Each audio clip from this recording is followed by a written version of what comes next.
Thank you all for joining this event today. My name is Edie Juneau, and I work on forest issues with the US-based National Wildlife Federation. I'd like to recognize that it's been a long 2 weeks, and we're probably all quite tired now if we're still here. So thank you for joining, and special thanks as well to the panelists for taking time at the end of the week like this.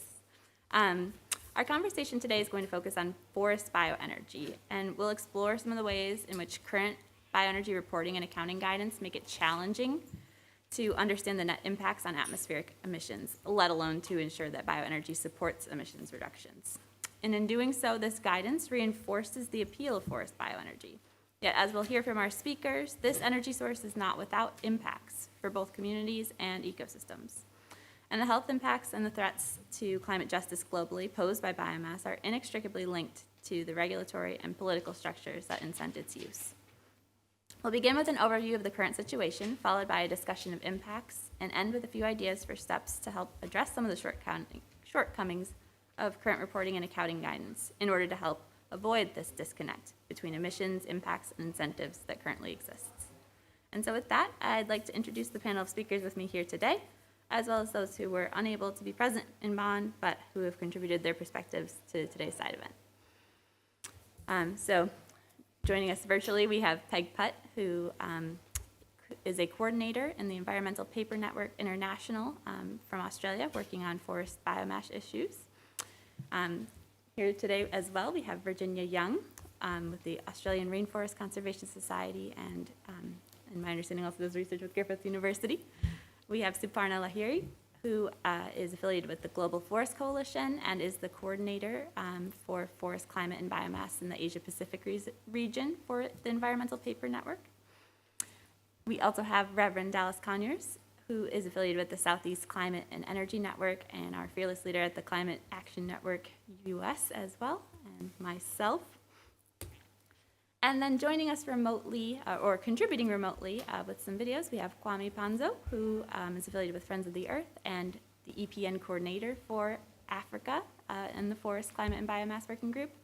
Roger Smith, who's with the Mighty Earth Japan project.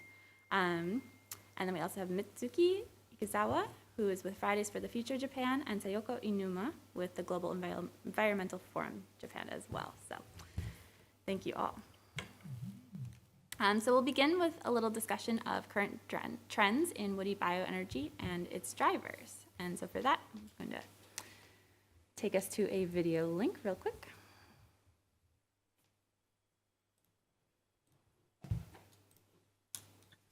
Hello everybody, coming to you remotely today to talk about accounting for the combustion emissions of large-scale biomass energy and the implications of that for the global stocktake.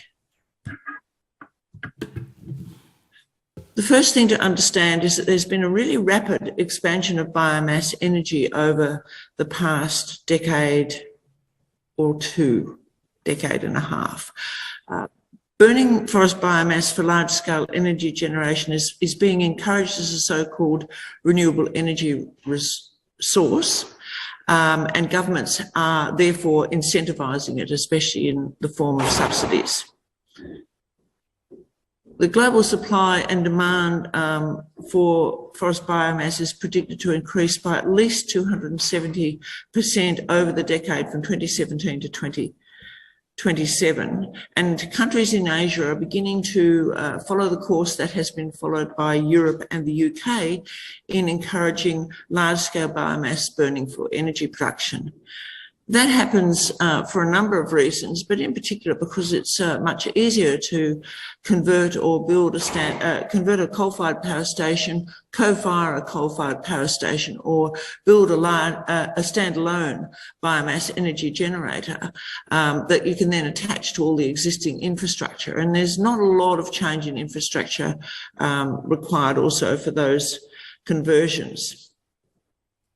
We've got countries in Asia, as I said, emulating the countries in Europe, and in particular, South Korea has had a massive expansion in use of biomass energy, and Japan is on the way too, with really big increases projected. In fact, most of that biomass feedstock is actually wood, because that's the most sort of energy dense and easy to handle product. And it's mostly coming direct from forests, although there is also post-industrial processing residue. But the impact of bringing it out of forests is that it expands and entrenches logging at higher rates because of the subsidisation enabling that expansion and the extra money source. This is really in direct contrast to what the IPCC has been telling us in the Land Report, and then more recently in its Working Groups 2 and 3 reports regarding the urgency of protecting and expanding natural forests in the long term through protection and restoration initiatives to avoid the worst impacts of climate change and keep carbon stocks, those reservoirs of carbon, on the ground, continuing to sequester carbon. Because when you burn instead that forest biomass, it's a massive immediate release to the atmosphere. So growth in the industry is coming from all over the world, really. Supply so far has been mostly out of temperate forests, but it's moving into tropical and boreal forests in both developed and developing countries. So it really is quite a major escalating threat to natural forest ecosystems. I've missed one point which I need to tell you, which is about monoculture energy plantations, and you will hear more about this in other presentations. But that's the other thing that's happening, being prompted by this expansion of bioenergy is expansion of monoculture bioenergy, either by standalone or to ally with carbon capture and storage for better issues around that. So here's a map of the expansion of biomass energy development. The green shows the sources of supply, and this is about wood pellets in trade. And the orange and red show where the wood is being consumed. This is how it was in 2017, and you can see that Europe has been, and the UK have been the largest demand centre for the world, and that supplies have been coming out of US from the biodiverse swamp forests of the southern US, out of Canada, out of really important boreal and temperate forests, and also from Eastern Europe, Estonia and Latvia, other countries, Romania's one, into the west to burn, and up from Vietnam and Malaysia, particularly to South Korea. Here's what it's going to look like according to industry sources and other reputable sources that we examined. And you can see the massive expansion there. And in particular, you can see that in East Asia now, there is really a much expanded demand, and that the wood is starting to come increasingly out of Russia. Interesting in these days, but that's the projection. And in fact, you probably know that while there's been clamps on wood from Russia coming into Europe, it hasn't a diminished supply coming into China, but actually the reverse. So wood coming up from the forests of Southeast Asia now to South Korea and Japan. We've got Malaysia, Indonesia, and also Australia joining in there.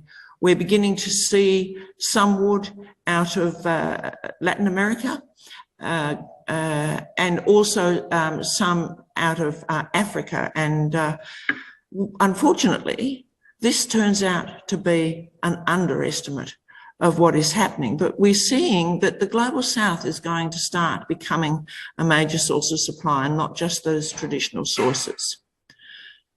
It's a controversial form of energy, biomass energy, for the reasons that I've talked about already. The transition from burning coal to burning forest biomass seems to reduce emissions in countries' NDCs, but it's really important to understand that this is the product of the accounting system, which in terms of giving signals about what's happening is flawed, and it doesn't represent actual emissions reductions. Neither does imposing sustainability criteria do anything to stop the immediate emissions of combustion of bioenergy, nor the large emissions debt that is incurred. And in fact, sustainability certification systems simply do not address that. So carbon accounting flaws are the root of the problem, and really the global stocktake is going to need to move for accounting rules that more accurately reflect the impact on the climate, also on ecosystems, biodiversity and people. So, not zero emissions. People think, and countries have acted as if bioenergy is zero emissions. This is because a direct product of those accounting rules. The emissions that are generated by combustion of biomass for generation are not reported or accounted in the energy sector of the consuming country. So you see emissions appear there for all the fossil fuels, but there's a zero for bioenergy. So that creates the false impression of zero emissions for combustion. In fact, it is meant to be accounted for in the land sector where the biomass was logged. There are a number of issues in relation to that. The first one, of course, is simply that policy has misconstrued bioenergy as actually being zero emissions when the emissions are at least equal to the emissions from burning coal, if not greater.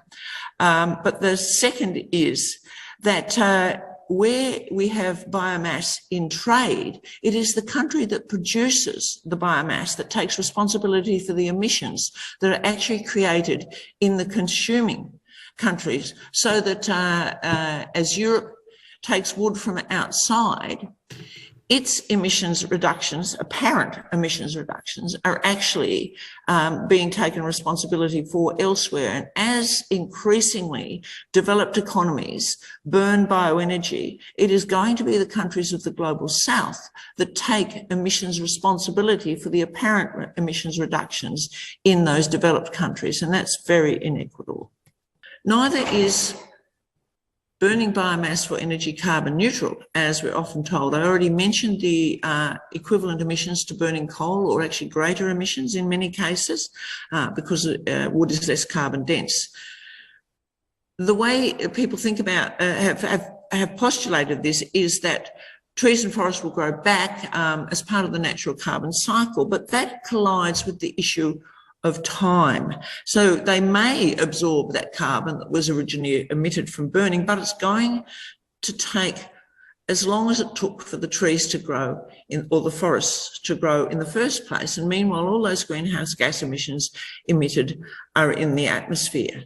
That collides with the Paris Agreement timelines for action at 2030 and 2050.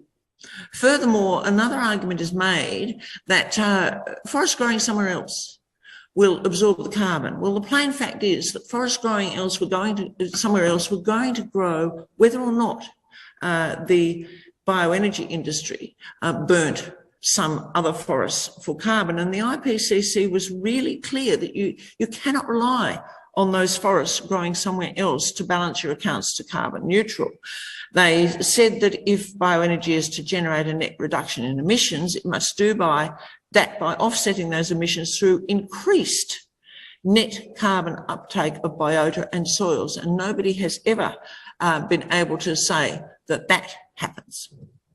So the implications for the global stocktake. Firstly, as I've said, there's a false impression of emissions reductions, whereby the transition from burning coal to woody biomass appears to reduce emissions. So we see the conversion of coal generators to use biomass instead, and also the establishment of new biomass generators, and they result in zero emissions of combustion in the energy sector compared to the previous large emissions from coal as a feedstock. And similarly, where there's co-firing of coal with biomass, it seems to make coal combustion more efficient and to abate the emissions of coal power simply because the recording of coal emissions reduces and no emissions are recorded for the biomass burnt. However, the thing is, these are the artefacts of the accounting system and not actual emissions reductions. So, The global stocktake can't be accurate if it's not capturing the emissions that are actually occurring and the carbon debt that exists in relation to burning forest material for energy. So the land sector accounting rules aren't really fit for the purpose of determining progress on reducing emissions in this regard. And the accounting method used will affect the assessment of collective progress in the global stocktake. It is important to capture the emissions of forest biomass burning, and that's the bit that we really need to see reflected in the place of consumption, ideally in the energy sector, but could be done via a mechanism that you'll hear about later, whereby at least we could capture those emissions in the country of consumption rather than country of production. The global stocktake should and could recommend that SBSTA tackles these flawed accounting rules.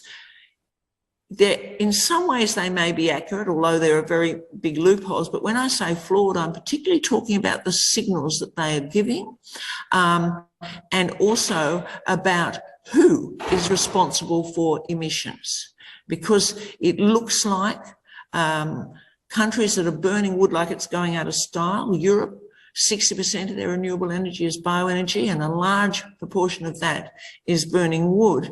They appear to be reducing their emissions when they're actually not. And the global stocktake has to get hold of this, particularly when the countries of the global south begin to have to take more and more emissions responsibility for those emissions caused elsewhere, and that undermines their capacity to implement their own NDCs. Thank you.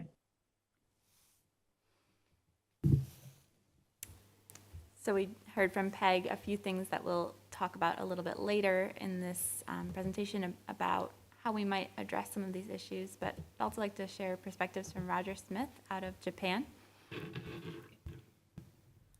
My name is Roger Smith, and I work in Japan on coal and biomass with the environmental group Mighty Earth.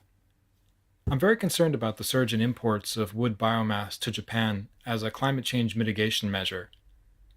Over the past decade, Japan has begun importing large amounts of biomass fuel from Vietnam, British Columbia, Canada, and increasingly the southeastern United States. The biggest wood pellet producer in British Columbia reported half of their contracts were with Asian buyers, and the largest producer in the southeastern U.S. is doubling output just to meet Japanese demand. This biomass fuel is burned in dedicated biomass power plants for electricity, or burned alongside coal in coal-fired power plants. How we account for carbon has created perverse incentives to cut down trees. By not counting CO2 emissions from biomass burning, Japanese electric utilities are able to effectively offset their pollution to other countries. This lets them continue to operate coal plants and claim that the units are lower emission due to the biomass co-firing. It's a loss for the global climate as CO2 concentrations continue to increase, and we lose decades of carbon sequestration from forests as they slowly regrow. The concern is that there's no upper limit to this system. Instead of Japan importing 3 million tons of wood pellets today, it'll likely rise to 9 million tons this decade. If there are large coal to biomass conversions, it'll be far greater than that. And this has not only climate, but also biodiversity and human rights concerns. How we account for carbon is not just a paper exercise, it affects how countries shape their energy policies. If carbon accounting encourages a shift of emissions from regulated sectors like power to forestry and land use, it doesn't seem to be zero-sum unless there were also rigorous binding caps on those sectors too. And I don't see how that could be the case for a developing country like Vietnam. The United States was not part of the Kyoto Protocol and has no such regulatory system limiting forest carbon emissions as far as I'm aware. Now, Japanese utilities may be able to reduce their carbon emissions on paper by burning biomass, but what we care about are the global atmospheric concentrations of CO2. The more trees we cut, the worse climate change becomes, and that's exactly the incentive structure we have in place today. We need to restructure so that the electric sector actually achieves near zero emissions without reducing the capacity of global forests to also sequester CO2. Thank you. And so from that, we get a sense of what some of the impacts of these accounting rules are on regulatory systems. And at this point, we'll kind of segue into exploring a few more of the impacts on communities and ecosystems. And we'll begin with Kwame telling us a little bit about his observations. Thank you very much for giving me the opportunity to share my thoughts on the biomass plantations and its impact on communities and their livelihoods. So let me begin by saying that from centuries before Industrial Revolution happened, which led to more fossil fuels burning, communities were in charge of their forest conservation, and they live in harmony with nature. They use their traditional knowledge to govern the forest. It is also known that the natural ecosystem has a huge capacity to store carbon. The problem comes with the introduction of the commodification of nature schemes. The solution put forward in climate talks, such as offsets and nature-based solutions, are used to commodify the nature. Thus, corporates use offsets and nature-based solution narrative to promote large-scale monoculture plantations and conservation projects as a compensation schemes to the emission produced elsewhere. Furthermore, the trees from monoculture plantations are used to produce energy at the cost of the communities and the environment. Another point I would like to bring here is that if you see Africa, biomass plantations for energy or bioenergy is all over Africa. So it is in West Africa, it is in Central Africa, it is in Eastern Africa and Southern Africa. So, and that's biomass plantations have dramatic impacts on communities and their livelihoods. There are social impacts and environmental impacts to which I want to speak to. Having that said, talking of social impact, the first things we realize, or the first things that's happening is land grabbing, because monoculture plantations for biomass implies or use a huge amounts of land. So communities' land is grabbed and communities are displaced. And companies invade the fertile and productive lands of communities. And that also affects the production of communities in terms of agriculture. So communities' displacement leads to conflicts, because once community is displaced from its own land, they move to another land occupied already by another community. So they clash.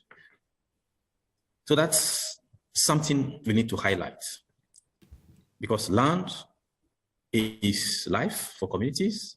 Without land, there is economic impact, because the livelihoods or the small income generation of communities is lost, because most of the communities' livelihoods is based on agriculture. The second impact, and which is also linked to land grabbing, is food insecurity. And as I said, the monoculture plantations for biomass imposes changes to the local food production system.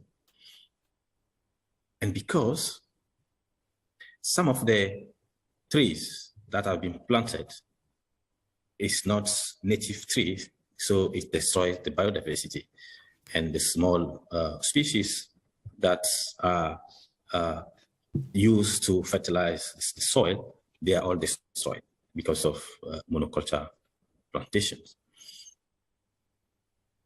Now, let's talked about the environmental impact.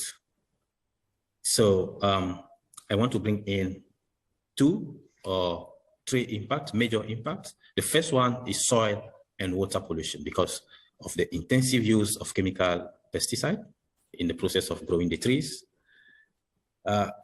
It also affects the health of the people because chemicals are dangerous, the water or rivers are polluted, and most of the communities use those rivers for to bath, or some of them drink the water from those rivers. And once it's polluted, it affects the health of the community members. So the water sources, very important. The example of eucalyptus, the study in Mozambique shows clearly that the plantations, eucalyptus plantations, cause the reduction of water available. So it just draws water from the soil and destroys other species that need that water to grow. And also the pollution, the air pollution, because if you look at the biomass power plants, the air pollution is caused by the CO2 that is emitted in the air. So those are the key impacts we want to highlight here. That's why it's very important to always denounce the biomass used for energy. We want to shift from coal, gas, and oil burning to biomass burning, but it's the same. So we are saying that it's the same because all they emit CO2 into the atmosphere. So it's not changing anything on the climate. So what we need is to stop burning fossil fuels and stop burning biomass for energy. Yeah. All right. Well, at this time, I'd love to invite Dallas to share some perspectives from the U.S. and some of what's going on. Thanks. Yes, and thank you, Edie, for having me.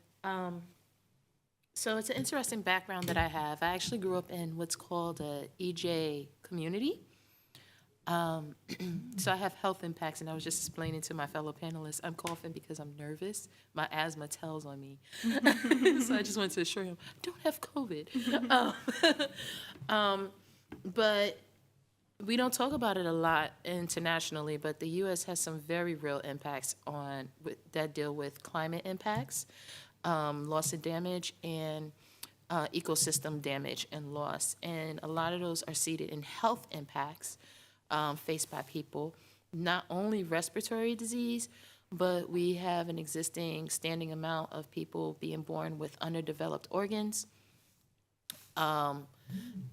inability to maintain hormonal normality, and a number of other things. So I'm very engaged in this, and the communities that I work within as a minister and professionally in the climate world are also very engaged in this, even though they do not often know that they are dealing with environmental impacts. And it's so important to understand that about the narrative going on in America, because when you talk to people about biomass, they think it's just a means of making money because it's a systemic issue in America. It impacts us in several ways. For example, systemically, we have landholders who are blocked from grants and funding given out often by the USDA and other agencies. People go to apply for grants and funding to maintain their lands, to help rehabilitate them or to upgrade them, and they're told that those applications are either closed or they do not qualify year after year. And what happens is they become financially beholden to being willing to sell or lease their land to biomass corporations for logging of their trees, because now their land is only good for the use of biomass. So you have people being systemically forced into using this. As a matter of fact, our forest department speaks on using land use, forested land use for biomass before any other option of how to make money off of your land to keep it within your family. So this is one big thing. People think biomass is the only means of economics. Also, what happens is that these biomass companies and other companies like them are the only options for work within a certain area. So if you're familiar with the U.S., it's pretty spread out, and you could have people geographically isolated from good paying jobs, and the only thing that's available to them is what's actually killing them on the land. And biomass is one of those. We have Enviva spreading like not a wildfire. We have wildfires spreading everywhere, but we have Enviva spreading out very rapidly across the southeastern United States. And that's a problem because what's also spreading rapidly across the southeastern United States is the hurricane season, its strength and its impact. And what they like to do is log near the coast, and not just the coastal line, but further into the coast, decimating that protective system of the tree barrier. And now people are experiencing much higher storm impact and fatality, and the impact of the storm itself is lasting much longer because not only do trees block and break up storms, but their root systems help to absorb floods and also to create barriers in that living soil. It needs to be living soil from some of the toxicities that would normally not flood into these communities. So now, in the wake of all this biomass and logging and the stronger storms, we're experiencing an uptake of waterborne diseases and pathogens, and even intestinal worms and infections in certain parts of especially the Gulf states. Other issues with biomass include long-term health impacts. This is something that the IPCC is clearly not accounting for. So in addition to the things that I mentioned earlier from being around these plants that are constantly dropping sedimentation from their processes because it is not very well regulated. And when I say not well regulated, the regulations are there, but people going around to make sure that they're following the rules in terms of not allowing particles and particulates to flow into the communities, that's not being well regulated. So you have people experiencing particle density of over an inch a day. Just walking outside, they come out and they have all of this particle just coating them. Can you imagine what that's doing to their lungs? And then when you think in a systemic manner, you have people getting sick more regularly, not having access to health care. And what does that affect? Their ability to go to school and their ability to hold jobs. Because if you keep getting sick, you can't go to work. If you can't go to work, you can't hold a job. If you can't hold a job in the U.S., your child gets taken away from you. If your child doesn't go to school regularly in the U.S., your child gets taken away from you. So now you're in a foster care and child protective system, and if you've ever been in that, you know it's very hard to hold a well-paying job of any type when you're dealing with child protective services, because they require that they visit you during regular business hours up to 3 to 4 times a week. And I know that because I used to work in social services. So you have all of these things being impacted by one facility, and nobody's thinking about the human impact. They're thinking that, oh, it cuts carbon. They're not thinking that the land that's been deforested is only planted with more trees and not all the other interspecies of plant and flora that are required to really create a living ecosystem. So even as they do replanting, you're seeing deforestation happen over time into savannification, which is a whole different type of ecosystem that won't be able to produce the trees that were previously standing there. And then it messes with intergenerational wealth because it's not displacement in the manner of people just taking land, although sometimes that happens, but not as often. That happens more in oil and gas industry in the U.S. where people's land is just taken. But when you don't have means of supporting your land and you can't hold jobs, you lose your land because you can't afford to pay the taxes and the bills on it. Land is wealth in America.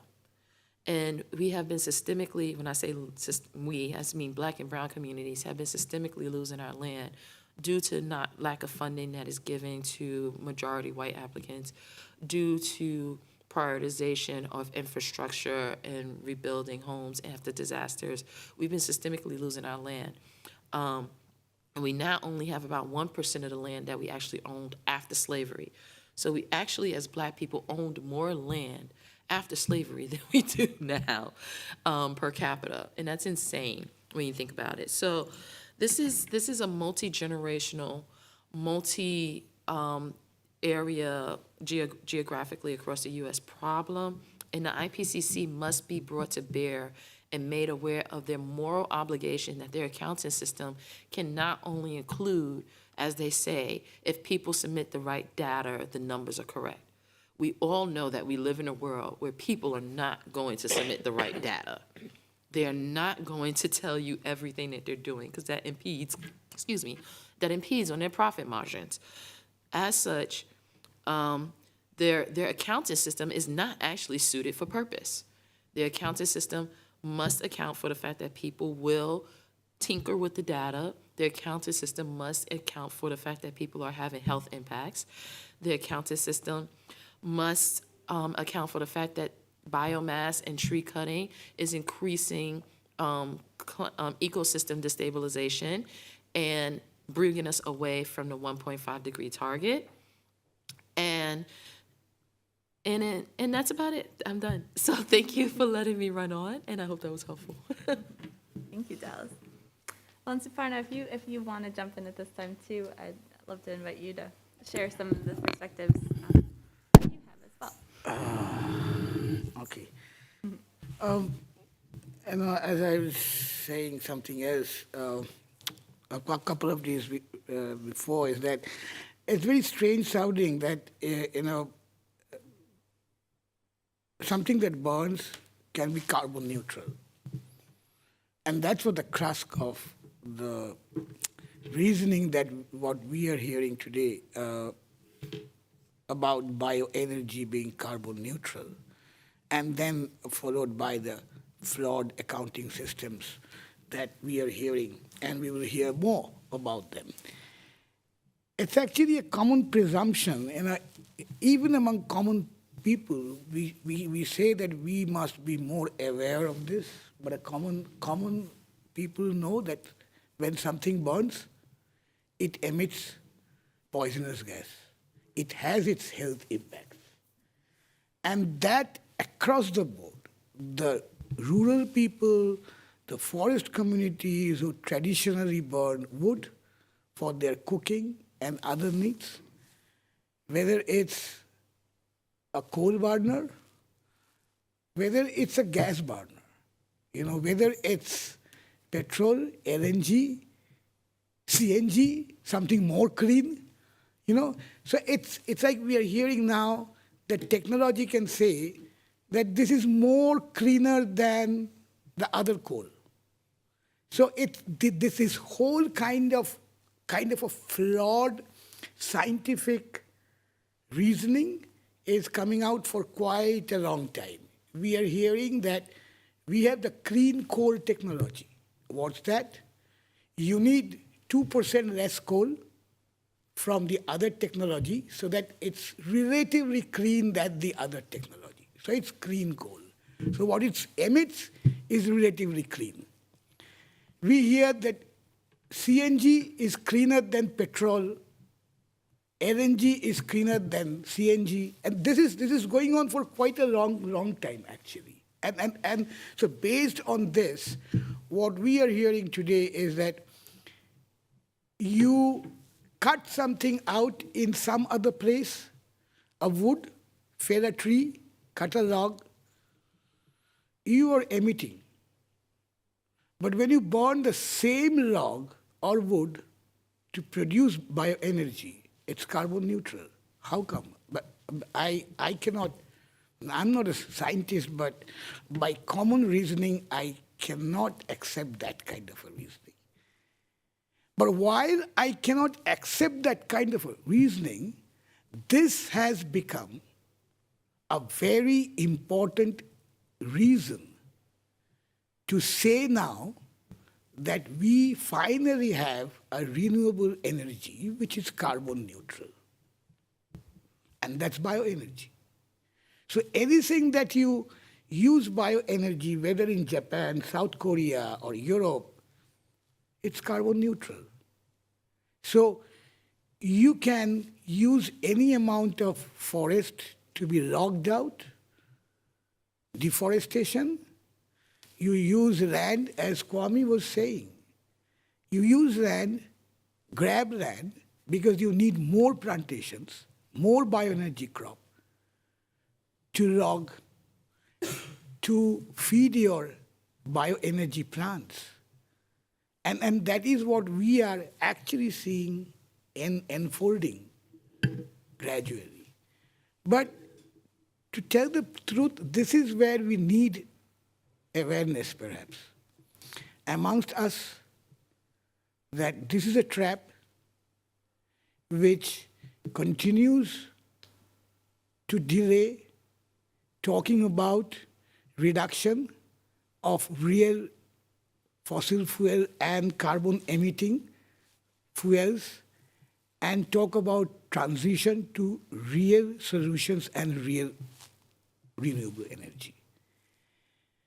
The point is, if I look at Asia Pacific now, a region which has been relatively fueled by coal, more or less, more fuel across.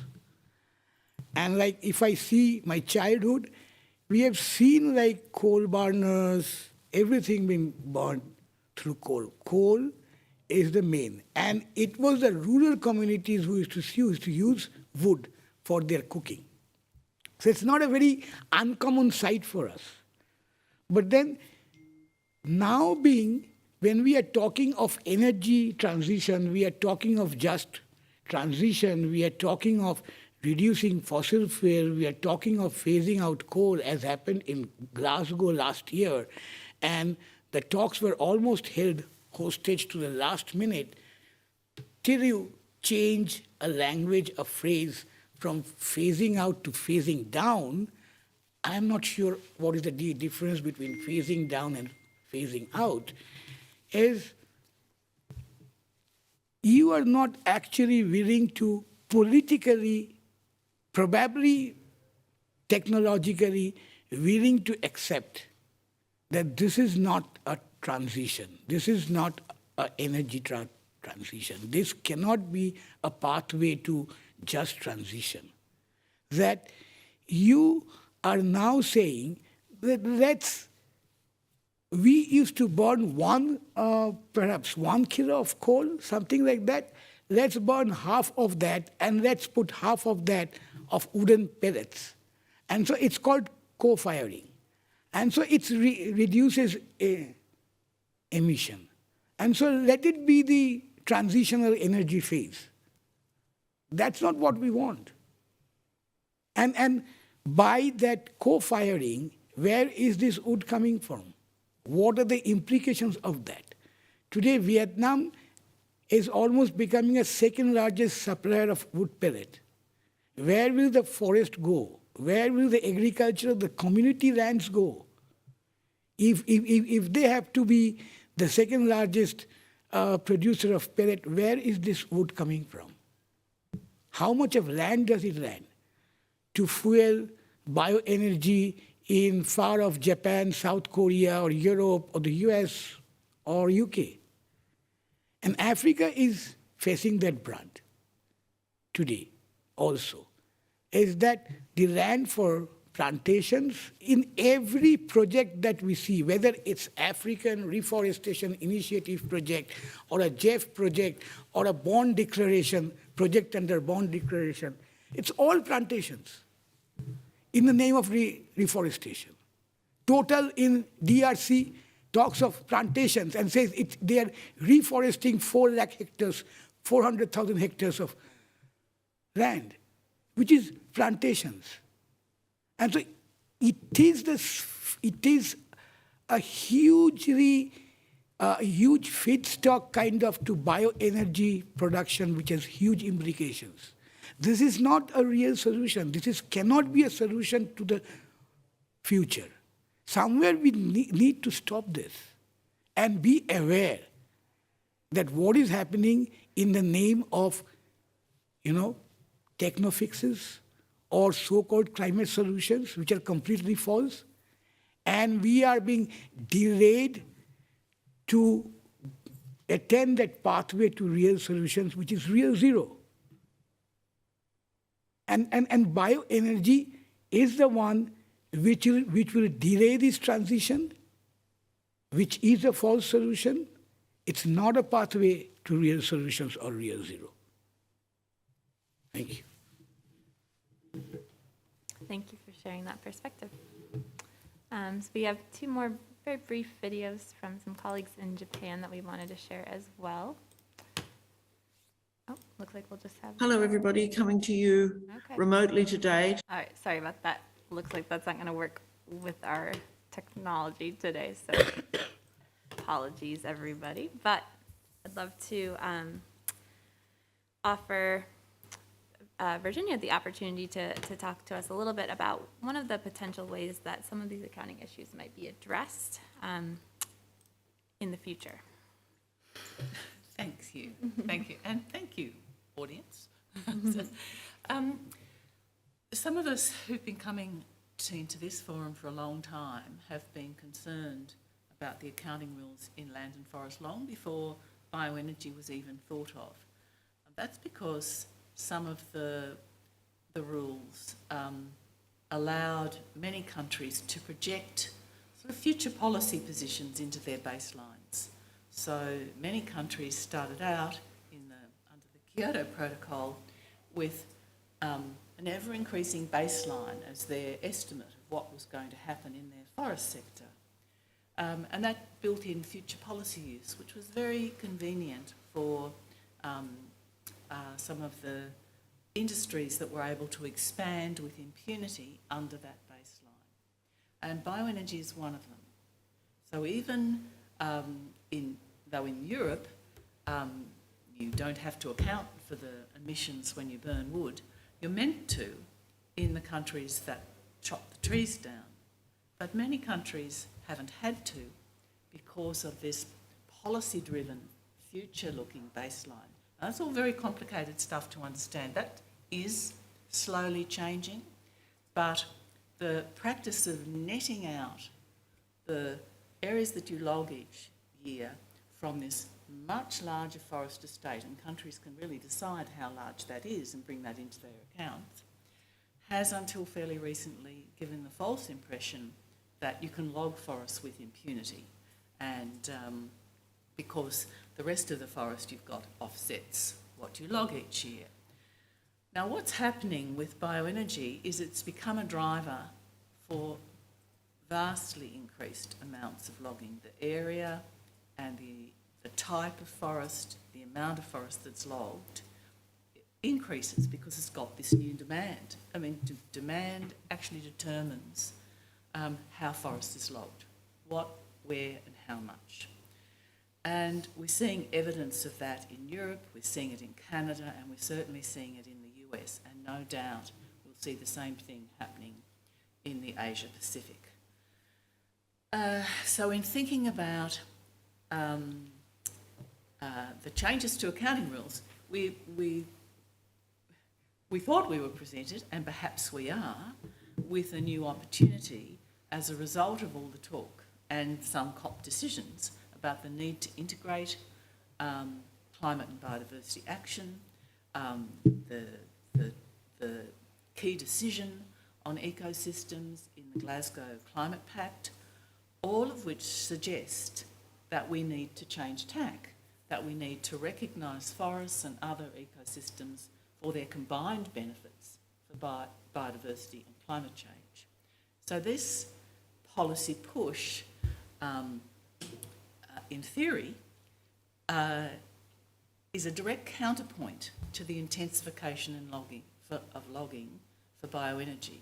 So on the one hand, countries are being urged to protect and restore natural ecosystems like forests, and on the other hand, there's a market driver to intensify logging, make forests younger and younger to supply this market, and reduce biodiversity and reduce the integrity of forest ecosystems. So there's a gap, there's a disjunct, but there's also a big gap in the UNFCCC about having any mechanism for seeing the benefits of biodiversity for ecosystem integrity and the long-term storage of carbon. I think we can change into the actual accounting stuff, Edie. The reason this is important is that currently the UNFCCC doesn't differentiate between different kinds of forests. And why is that important? Because they have different levels of stability, longevity and resilience, depending on really their biodiversity and their integrity. And therefore, different levels of risk of loss of carbon in the future. So a simple illustration with forest, which is in this slide, is just an old forest, which is high integrity and low risk of loss. The middle slide is a sort of moderate forest cover, but still natural. It's moderate condition and moderate risk. And then on the other side is a monoculture of trees, which is a very high risk of loss and very low integrity.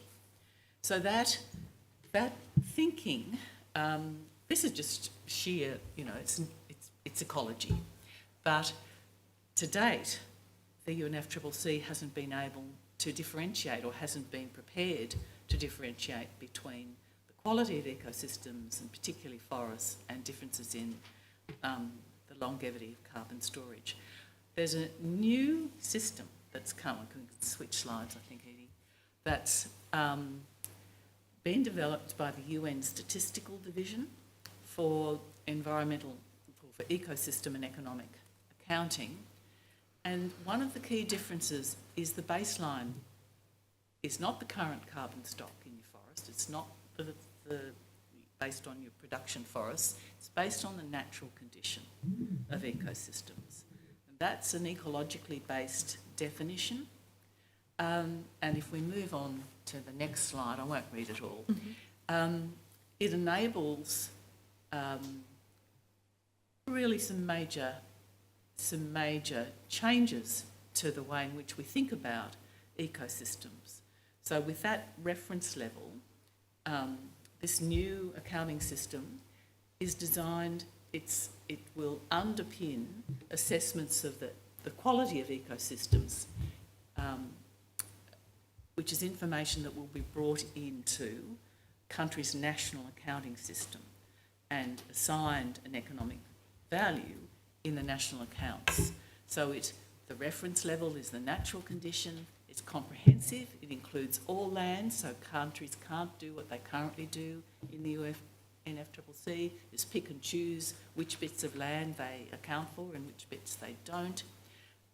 It's fully spatially referenced, it includes tenure, so protected areas, community lands, all forms of land can come into the system, and it gives a measure of the value of ecosystems based on how I guess directly linked to their biodiversity and their functional integrity.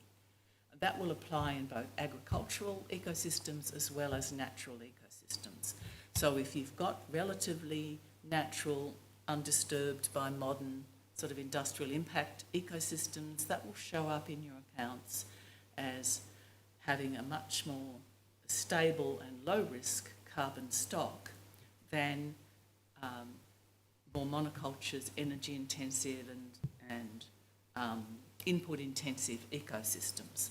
So many countries are starting to implement this system, and one of the things I've been doing here is talking to people about utilising this new ecosystem accounting framework to fill the gaps in the UNFCCC's approach to accounting. Now, why does this matter for bioenergy? Well, parties will be able to see the benefits of keeping natural forests in the ground, of allowing even, previously logged natural forests to recover to their full ecological potential. That will be transparent. Certainly the superior climate mitigation, adaptation, biodiversity and ecosurface system benefits from primary forests or old growth forests will be very clear, and some of the risks associated with more monoculture systems will also be clear. So it doesn't mean that people will automatically choose to do the right thing, but at least the choices will be more obvious and the opportunity costs of certain actions will be transparent. And it is a real economic benefit for countries to be bringing the value of their ecosystems into their national accounts. It's like putting it on your balance sheet. And we all know that with a balance sheet, you have assets that are in good condition and some that are in very poor condition. And there are risks factors assigned to things on a balance sheet. Well, that's what can happen under this new ecosystem accounting framework. So risks of loss, risks of failure will be far more transparent. So this is a journey that's really just beginning. I'm talking to people about really socialising the idea of this new ecosystem accounting system. It's not the complete answer, I don't think, to dealing with the incentives that currently sit with consuming countries to buy wood from another country and burn it in theirs. The incentives, because countries who burn it are allowed to count it at zero if it comes from, you're burning US wood in Europe or Canadian wood in Japan, that sends a really false market signal of neutrality. It's what, as Peg said earlier, it's what's driven the creation of this market, is this absurd idea that you can chop down an 80-year-old forest and somehow that's carbon neutral, when it's so obvious that it creates a carbon debt. Now, depending on what kind of forest is cut down, that can be a centuries-old debt. The IPCC recognises now in its Working Group 3 report, carbon-dense ecosystems are irreplaceable, they're irrecoverable by 2050. They're very clear on that. They've said very clearly in Chapter 7 in Working Group 3 that protecting natural ecosystems offers the highest total mitigation value and carbon density mitigation value. That's really clear now in the IPCC report. It actually draws attention to the importance of protecting primary forests and other primary ecosystems. So all of this push around nature to be part of the solution, in theory, runs directly in the face of the push to industrialise more forests and more landscapes, displace more people, damage more biodiversity, and still put just as much carbon up into the atmosphere. So it makes zero sense to me. Thank you, Edie. Well, thank you so much, Virginia, for sharing that perspective and explaining a little bit more about some of the shortcomings of the current system and the things that it just really cannot address right now. To kind of bring us home today, I'd like to just dive a little bit more into the technical aspects of the current accounting situation and how this has been treated in the past. So despite the perception sometimes that biomass is carbon neutral, the IPCC has remained pretty consistently clear that just because emissions are accounted in the land use sector rather than the energy sector, that's intended to avoid double counting, and theoretically they should be still recorded elsewhere. But this does not mean that the IPCC considers biomass carbon neutral, even if it is produced sustainably, as has sometimes been suggested by folks in industry. And just to kind of help to visualize exactly what's going on for those who are a little bit new to this discussion, I just wanted to, create a little table here where we can see how different countries would be recording the emissions.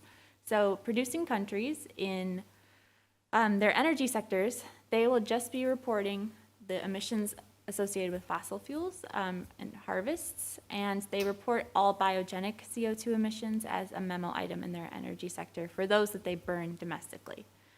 Meanwhile, in their land use sector, they're intended to report all the biomass that they're exporting as a harvested wood product. But as Virginia explained earlier, the impacts are sort of lost in the woods, right? Because they are kind of captured as a slight reduction in the strength of a much larger forest sink. And so it's very hard to discern exactly how much is going on, and it's hard to track that. Meanwhile, for the countries that are consuming the biomass and importing it, they are not responsible for reporting on their energy sector emissions and this new total, although they do note it as a memo item, and there are no land use sector emissions for them to report. So this is just kind of to help to visualize the situation that we have as a result of current accounting and reporting guidance. But in contrast with, the expansion of this industry around the world, there's a few different things from the latest IPCC report, Working Group 3 report on mitigation of climate change, that really call into question whether or not this is a suitable strategy to be investing in going forward. So in the technical summary, it's noted that the use of bioenergy can either lead to increased or reduced emissions, depending on deployment, conversion, how and where biomass is produced. That's very important, right? We need to know where this is coming from, what it is. There may be those wastes out there that are useful. There may be certain types of deployment, but it is not okay to just assume across the board that this would be a carbon beneficial activity. In Chapter 3 of the Working Group report, it notes that, especially in forestry-based systems, increased harvesting of forests can perturb the carbon balance of forestry systems, increasing emissions for some period and creating debts with payback periods of varying durations. And so this is something else that both Peg and Virginia had mentioned. There can be this pulse of carbon when you're harvesting additional trees, and it may take decades for that to be returned. The latest report also highlighted the fact that the use of woody biomass and the expansion of this deployment could conflict with or undermine other mitigation strategies, such as product substitution, moving away from really emissions-intensive building materials towards better ones, improved forest management, which might include lengthening rotation cycles, which is directly in conflict with a lot of the bioenergy harvesting techniques, or reduced deforestation and degradation, which obviously there's a clear conflict there as well. So as you can see, the latest report definitely calls into question a lot of the premise of this being a carbon beneficial activity.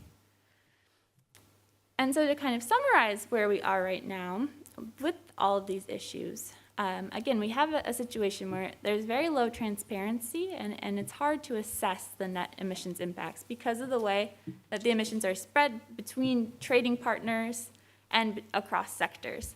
And this makes it very difficult for there to be accountability for the entities that are, using this as a mitigation strategy and for the industry itself. As we've also mentioned before, this is all contributing to the perception of carbon neutrality. It's kind of a circular thing where it goes on, but all of this together discourages the development of policies that would actually allow us to understand the net emissions impact, because there's such a strong incentive to do so. There's very little reason not to. And together, all of this can kind of inflate our sense of progress or our optimism about how far we've come in terms of emissions, because some countries may be able to quite dramatically cut their energy sector emissions while the actual atmosphere is not experiencing such large cuts. It's really just being allocated to another country's land use sector. And again, this could actually lead to a net increase that may last for decades. And so I think a lot of this is getting into quite technical conversation here about some of the reporting and accounting guidelines, but I think it's important to introduce, and I think it's important that we continue to try to discuss these. There may be a few different ways that we could help to address some of these issues. For one, if there's a trading partner that's not a party to the Paris Agreement, there should be a special adjustment to make sure that emissions are not getting missed by anyone's books or records. There are opportunities to make sure that the way that countries report for their harvested wood products, their accounting approaches are not incompatible, and to make adjustments if they were to have incompatible approaches, because this is another way that emissions could virtually be omitted from any country's reporting and accounting systems. There are a few other ways that have been suggested as well that might, create some of their own trade-offs or additional considerations and could end up being quite technically demanding as well. But one is to switch to an atmospheric flow harvested wood product accounting approach. And in this situation, as in switching to the energy sector accounting, it would be more the case that emissions are recorded at the smokestack, at the point of combustion, rather than in the land use sector of the exporting country. And so again, there may be some, other adjustments that would need to be made to ensure that there's not double counting or non-counting of any emissions, but these could help to really create that connection between the incentives and the actual emissions to the atmosphere. And lastly, in general, there seems that there could be a lot of improved transparency in the way that these harvested wood product fluxes are reported in national inventory reports.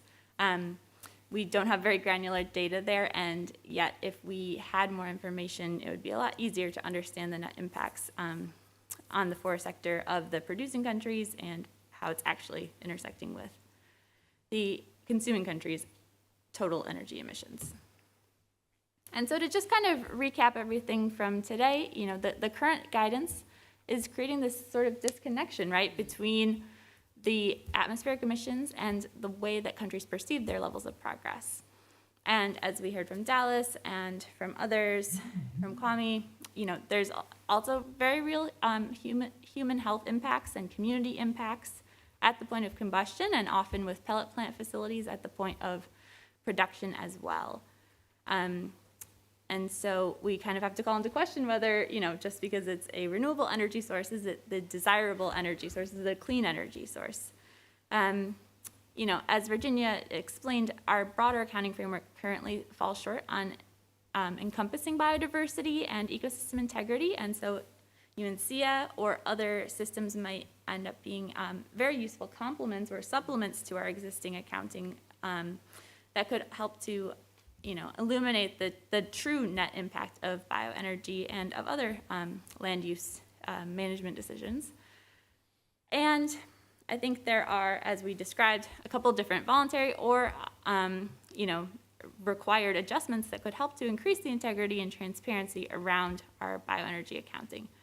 And as Peg helped us to understand back at the beginning, all of this is really essential to understanding the net impacts and to accuracy and integrity of the global stocktake as we understand our progress towards our goals. And so I guess at this time, I'd love to invite both Virginia and Suparna to, add any closing thoughts or anything else that you think might be, Well, I guess the key thing is that we have to be sure that we are actually picking up what the atmosphere sees.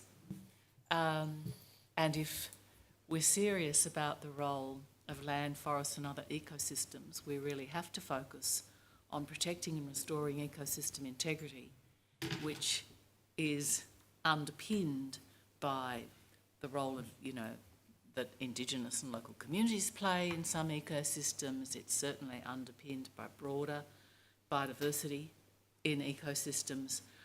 We actually have to increase understanding in the UNFCCC of the way in which ecosystems work and why, and the functional role of biodiversity and why that's so important for long-term stable carbon outcomes in land and forests and other ecosystems.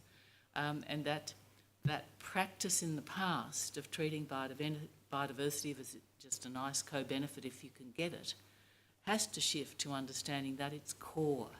It's the building block for carbon, in fact, and long-term stable carbon storage, which is what matters in ecosystems. It's not annual fluxes, it's how stable is your stock?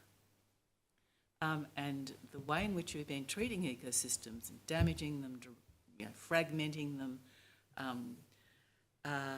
has made them far less stable. It's not just climate change that impacts biodiversity and the stability of ecosystems. It's all the past damage. It's all our actions contribute to the tipping points for ecosystems. So I get a little frustrated in forums like this where people don't understand the importance of ecosystem integrity or condition for actually safely or relatively low risk. I mean, within each ecosystem has its own system limits, but within that, they will store carbon more safely, more longly, a greater length of time, the closer they are to their natural patterns of distribution, abundance, structure of biodiversity.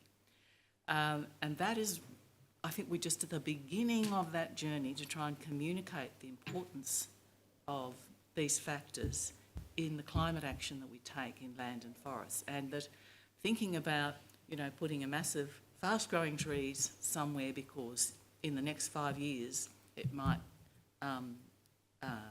absorb quite a bit of carbon, but in 10 years' time, when the climate keeps changing, they'll be gone.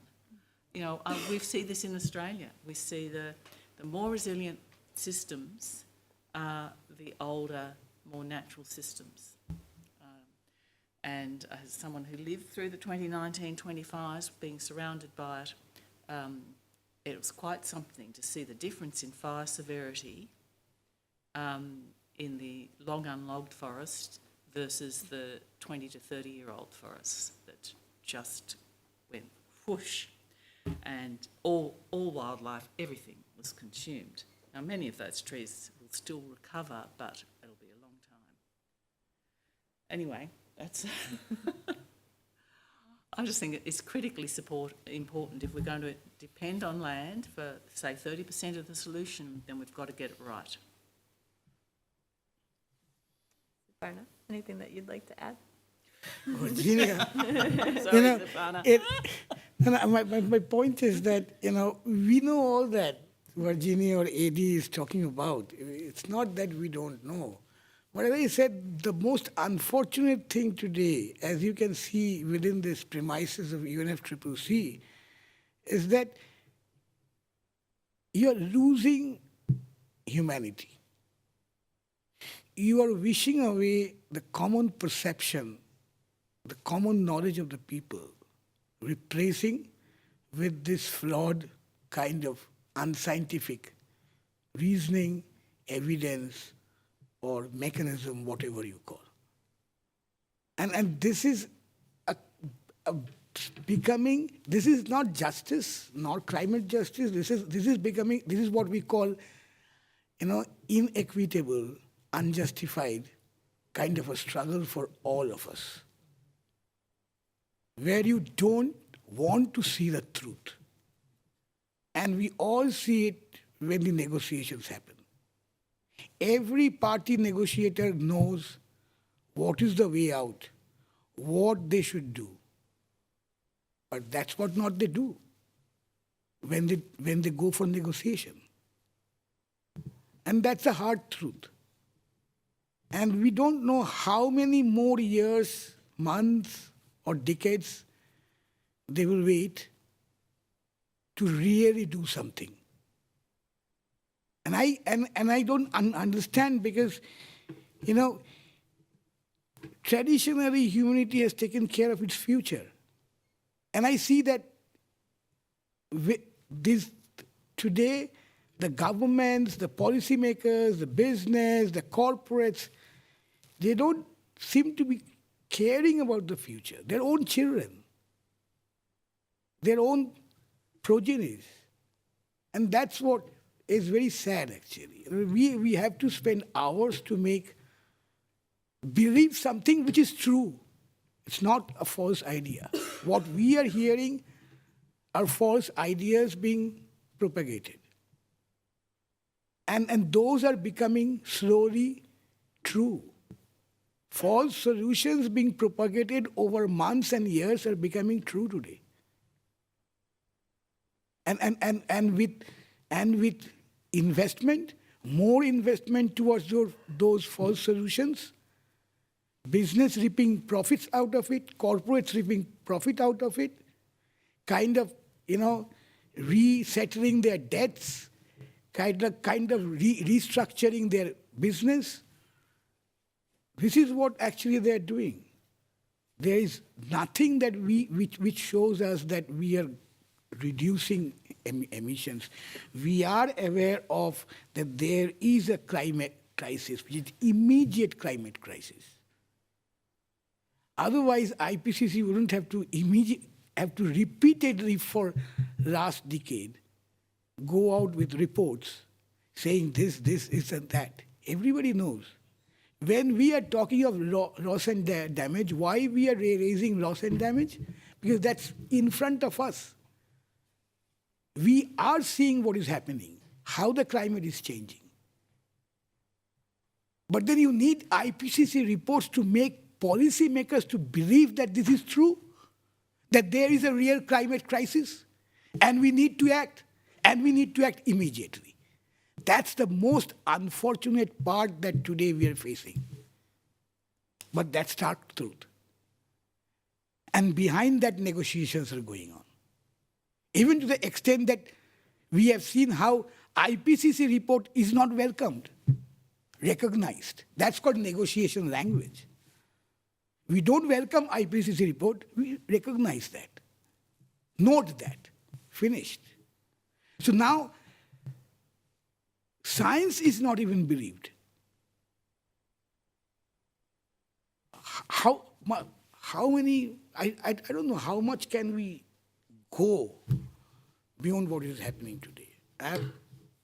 It's not, as Virginia says, sometimes frustrating, but for us, so many of us, it's really an uphill struggle. I don't know when it will end.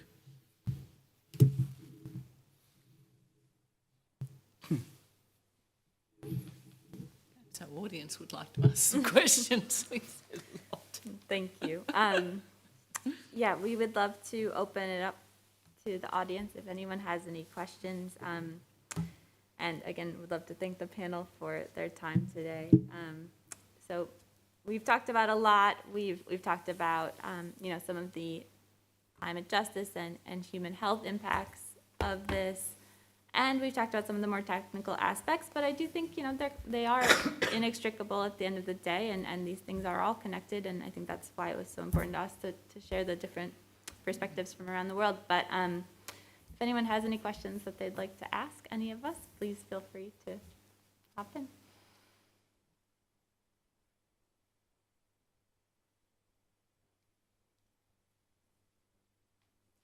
Yes.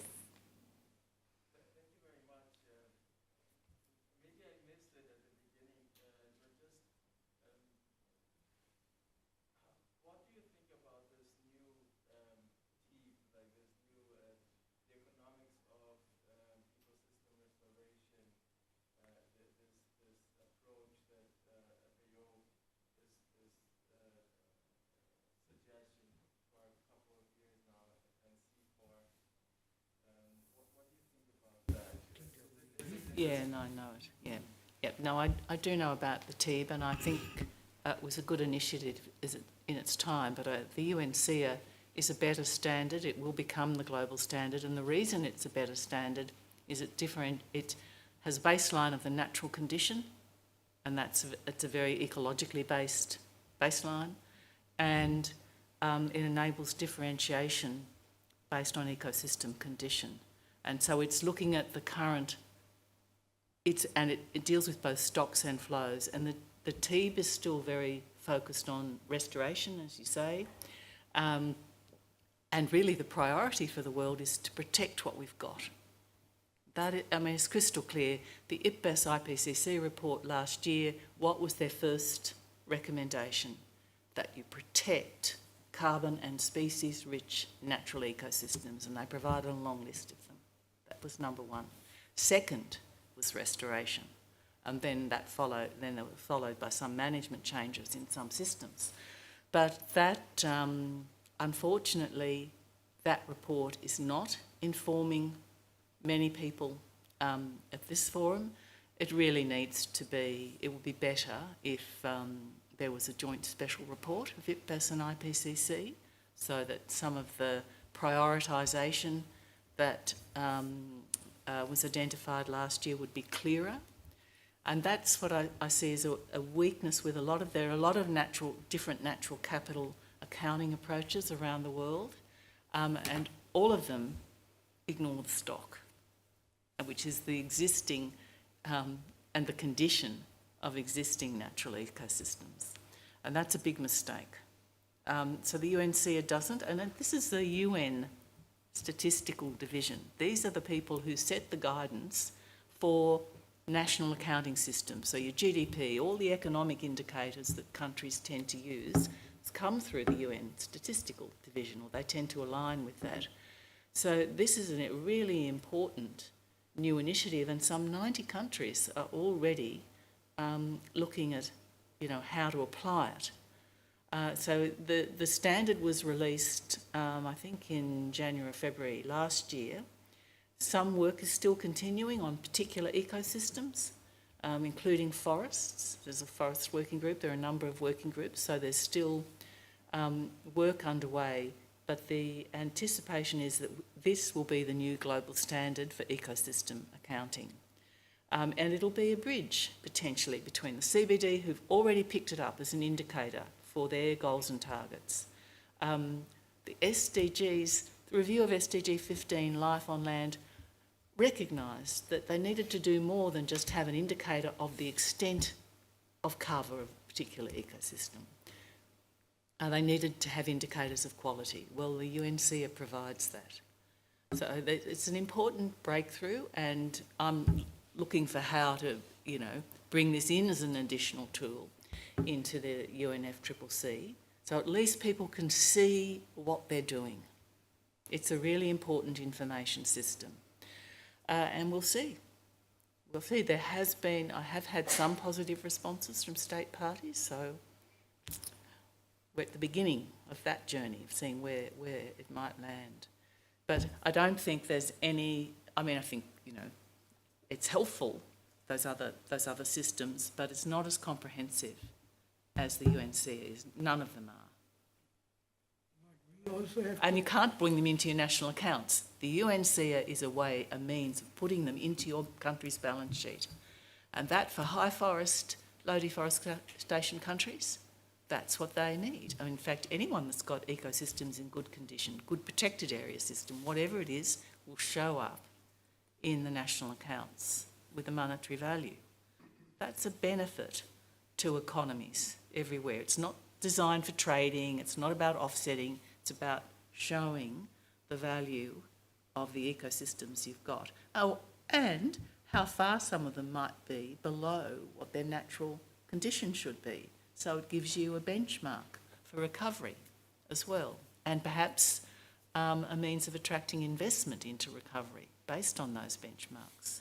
Anyway, we'll see. But no, I'm saying that, but we also have to emphasize on the natural restoration part. Oh, that's right, exactly. So, that's the other way Yeah. of looking at restoration, giving primacy to natural restoration. Yes, that's right. Well, that's implied, if you like, in the SEA, because if you've got your natural condition up here and degraded ecosystems down here, then how do you get back up there? You can only do it through ecological restoration, things like buffering and reconnecting existing natural areas. It actually is a way of seeing the value of some conservation approaches that are not just about, the value of protected areas, but the value of many of the community-driven programs that buffer and reconnect natural areas to increase ecosystem integrity across a very large scale. So these things become more evident under the UNCEA. Sorry. Thank you, Rita. This gentleman's got another question, I think. Yeah, go ahead. Just a follow-up. So you mentioned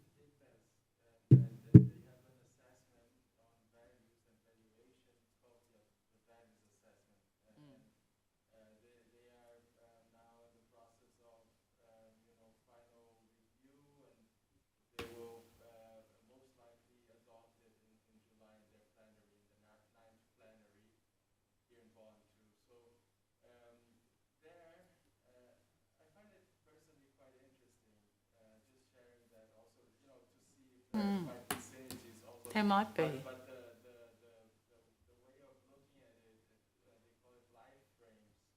So living in, with, as nature. So so the different framing to base the valuations upon. You know, so I think that at least that as an inspiration, I think also for the climate process, I think it's interesting to look at that and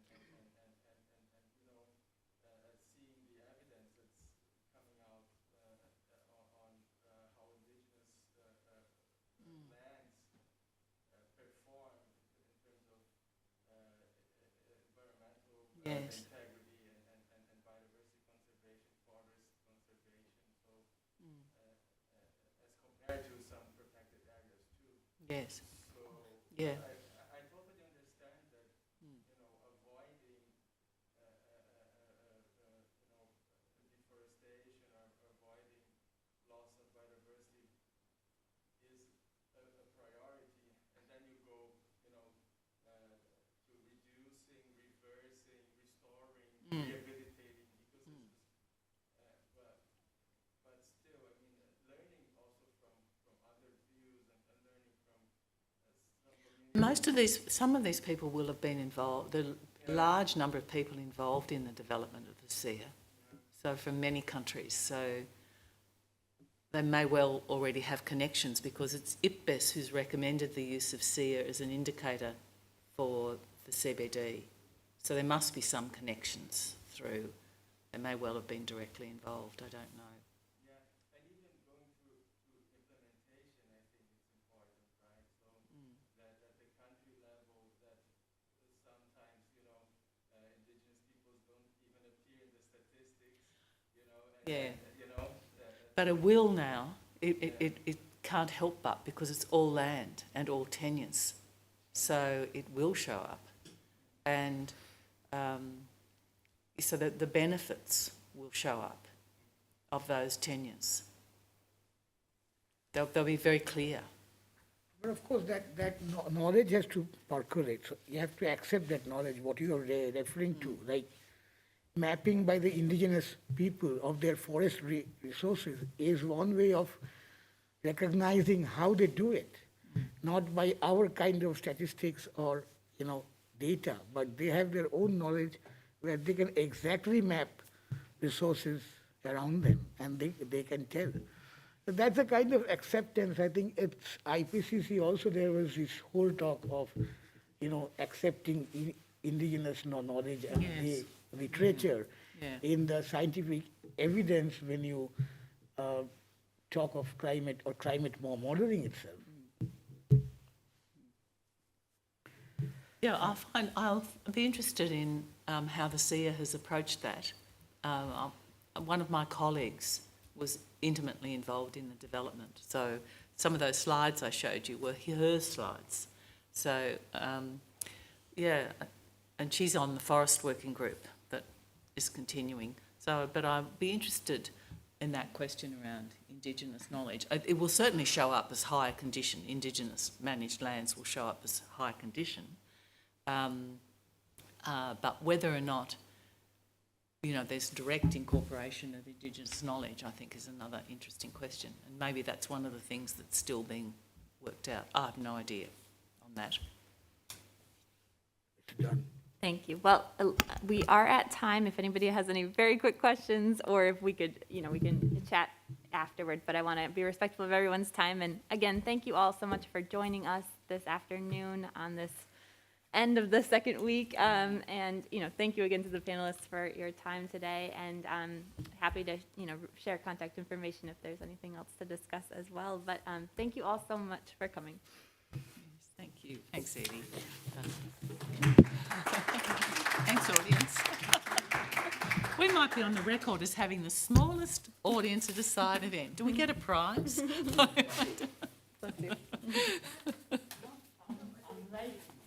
Pardon?